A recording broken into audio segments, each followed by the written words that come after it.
మా ఇంటి వారు లక్ష్మీదేవి పూజను ఎలా చేసుకున్నానో చూసేద్దామండి. ఇంకా లేట్ ఎందుకు, మన ఛానల్ని సబ్స్క్రైబ్ చేయడం మాత్రం మర్చిపోకండి. నేనైతే విస్తరాకులతో డెకరేషన్ చేస్తానండి. ముందు రోజు ఒక ప్లేట్ తీసుకుని చాక్ పీస్తో గీసి వాటిని రౌండ్గా కట్ చేసుకుని 2 సైడ్ ప్లాస్టర్తో మొత్తం అంటించేసుకుని, అక్కడక్కడ ఖాళీగా ఉంటుంది కదా అని చెప్పి కొంచెం మన ఓన్ క్రియేటివిటీని బయటికి తీసామన్నమాట.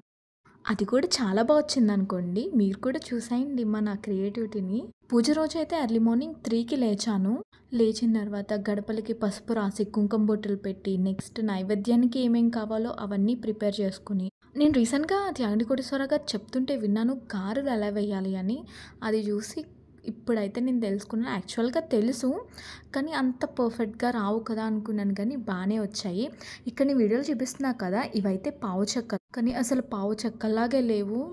లేతవో సంథింగ్ ఏవో నాకైతే పావు చెక్కల్లా అనిపించి, కానీ మళ్ళీ క్రెయిన్ ప్యాకెట్ నేను తాంబూలంలో పెట్టాను. నేనైతే తాంబూలానికి ఇలా సిద్ధం తాంబూలానికి ఏమేమి తీసుకున్నానంటే 3 తమలపాకులు, 2 అరటిపళ్ళు, 2 పావు చెక్కలు, రూ. 21, ఇంకా క్రెయిన్ వక్కపొడి ఒక ఫ్రూట్, అరిటాకులా ఉండే ప్లాస్టిక్ ప్లేట్ ఒకటి, బ్లౌజ్ పీస్ ఒకటి, 6 గాజులు అంటే అర డజన్ గాజులు, ఒక ఫ్లవర్, ఇవన్నీ పెట్టి నేనైతే తాంబూలం ఇచ్చాను. అలాగే శనగలు వేయడానికి విస్తరాకుల్లోనే గిన్నెలు తీసుకున్నాను. Wait for the part 2.